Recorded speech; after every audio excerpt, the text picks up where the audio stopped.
Doctor Srivarma's wellness அனைத்து நோய்களுக்குமான ஆயுர்வேத மருத்துவம் தமிழகம் எங்கும். For appointments 99942441 and 9994211166. Thirumurugan Gandhi அவர்கள் சொன்னதைப் போல தற்காலிகமான இடைக்காலமான அரசியல் ஆதாயங்களுக்காக நாம் எந்த முடிவையும் எடுத்ததில்லை. திமுகவோடு தொடர்ந்து நாம் பயணிக்கிறோம் என்பதையே கேலி பேசுகிறார்கள். ஒரு டிபிக்கல் பொலிட்டிஷியன் எப்படி இருக்க வேண்டும் என்றால் எல்லா கதவுகளையும் திறந்து வைத்திருக்க வேண்டும். நான் பாஜகவோடு தேவைப்பட்டால் கூட்டணி வைத்துக் கொள்வேன், பாமகவோடு தேவைப்பட்டால் கூட்டணி வைத்துக் கொள்வேன், அதிமுகவோடு தேவைப்பட்டால் கூட்டணி வைத்துக் கொள்வேன் என்று எல்லா கதவுகளையும் திறந்து வைத்திருப்பவர் தான் டிபிக்கல் பொலிட்டிஷியன். சூது சூழ்ச்சி ஒரே நேரத்தில் ரெண்டு அணியிலும் பேசிக்கொண்டே இருக்கிற ராஜதந்திரம். திருமாவளவன் பாமகவோடும் சேர மாட்டோம், பாஜகவோடும் சேர மாட்டோம், அந்த கட்சிகள் இடம்பெறுகிற கூட்டணியில் சேர மாட்டோம். இதனால் என்ன பாதிப்பு வந்தாலும் ஐ டோன்ட் கேர், அதை பற்றி நான் எனக்கு இதெல்லாம் முக்கியம், பதவிதான் முக்கியம் சொன்னா இப்படி எல்லாம் பேச முடியுமா? பேசுவாங்க. புதிதாக கட்சி தொடங்கி இருக்கிற நடிகர் நண்பர் விஜய் அவர்கள் கூட புத்தக வெளியீட்டு விழாவுக்கு வரும்படி அழைப்பு விடுத்த போது விகடன் இதழின் சார்பில் அது ஒரு தவறான யூகத்தை கொடுத்து விடக்கூடாது, நாம் இருக்கிற அணியில் தொடர வேண்டும், அப்படி ஒரு குழப்பத்தை ஏற்படுத்தி விடக்கூடாது, அதன் மூலம் நாம் இருக்கிற அணி பலவீனப்பட்டால் பாரதிய ஜனதாவுக்கு சாதகமாக அரசியல் சூழல் மாறிவிடும் என்பதையெல்லாம் யூகித்து அந்த விழாவை புறக்கணித்தவர் திருமாவளவன். அவர்கிட்ட சொன்னார், அண்ணன் நமக்கு வரல, ஆனால் அவர் மனசு நம்மோட இருக்கும்.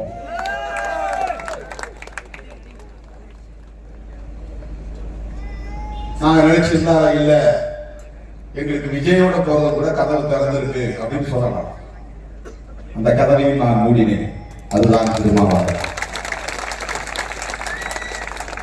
பாஜக தலைமையிலான அணி, அதையும் மூடினேன். அப்போதே நான் சொன்னேன், அதிமுக நமக்கு பல தொகுதிகளை தருவதற்கு தயாராக இருக்கிறது, கூட்டணி அரசுக்கும் ஆட்சிக்கும் அது உடன்பட தயாராக இருக்கிறது, போனால் துணை முதலமைச்சரையும் கோரலாம், கூடுதலாக 3-4 அமைச்சர் பதவிகளையும் பெறலாம், இப்படியெல்லாம் ஆசை காட்டிய சிலர் உண்டு.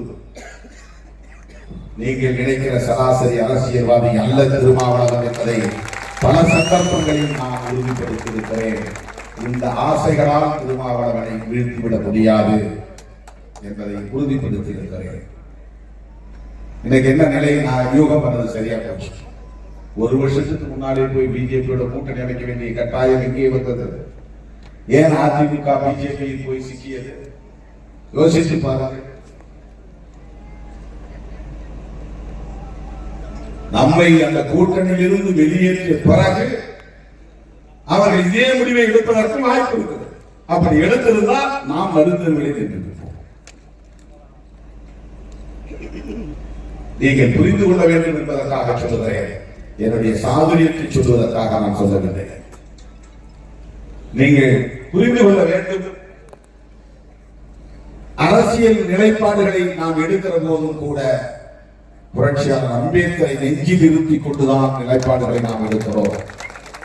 ஏன் நாம் பிஜேபியை எதிர்க்கிறோம் என்றால் ஒரே காரணம், ஒரே பதில், நான் புரட்சியாளர் அம்பேத்கரின் மாணவன், அதனால் எதிர்க்கிறேன். அவ்வளவுதான்.